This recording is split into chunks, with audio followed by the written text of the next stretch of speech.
Hello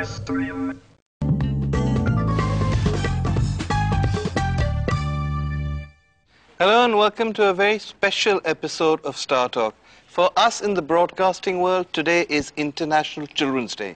And the theme mandated by UNICEF for this year is Children in Conflict. So to mark it, we thought we'd do something different. We'd get one of my all-time favorite guests, the Union Minister for Information and Broadcasting, Mrs. Sushma Swaraj.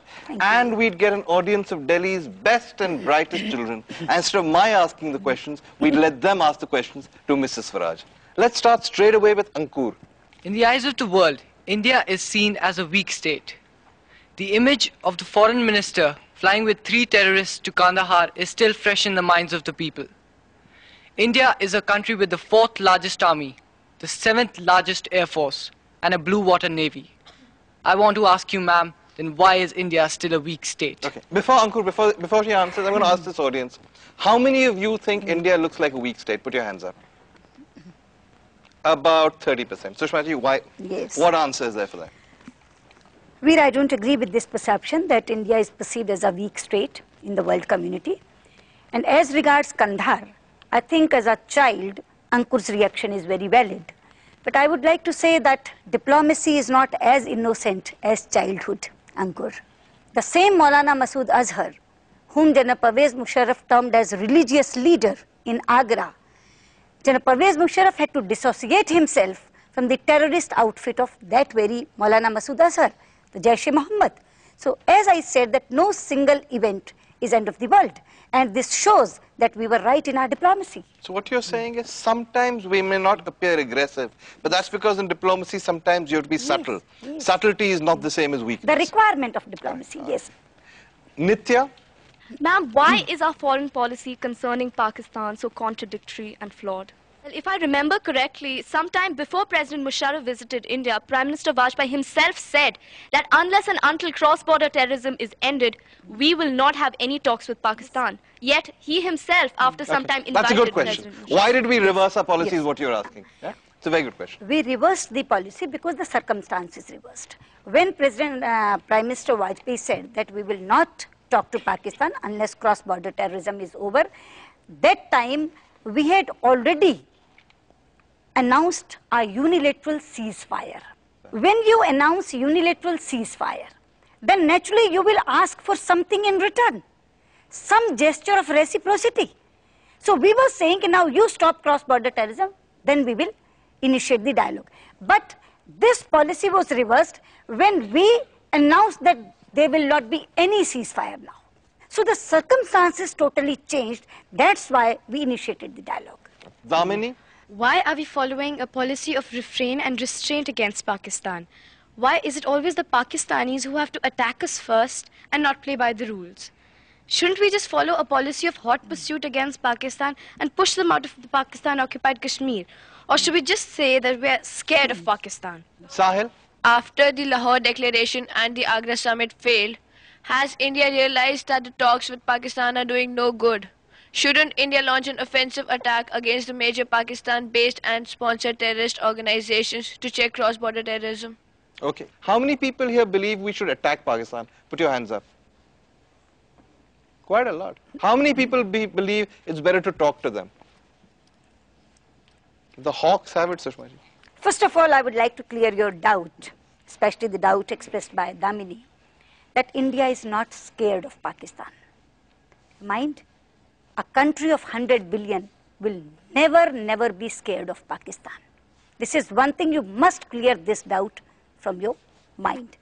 Now the question of refrain or restrain or why don't we attack, I think the short answer to that will be wait for the right moment. You should not stop dialogue, but if compulsions are there and if they compel us, then India will not lag behind. All right. Somebody else?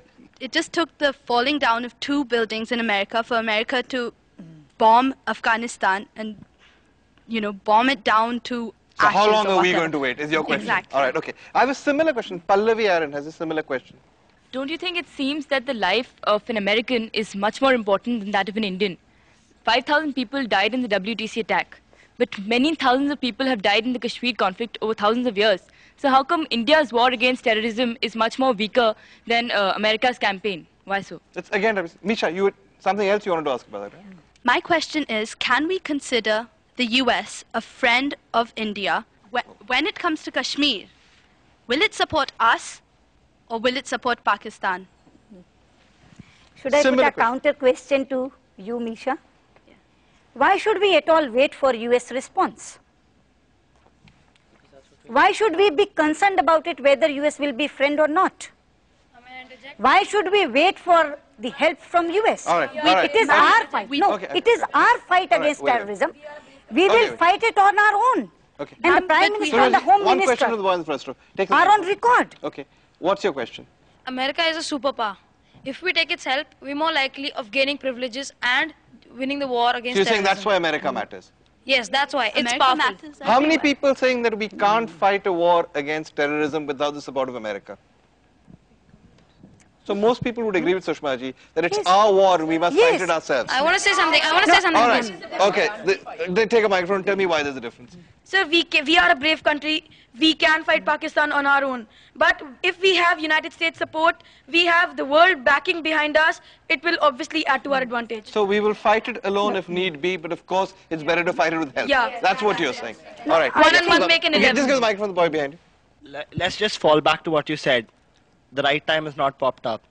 50 years since independence, no right time yet. So, do you still expect the right time to All right. come out? Let me just see where Many all you're coming times. from.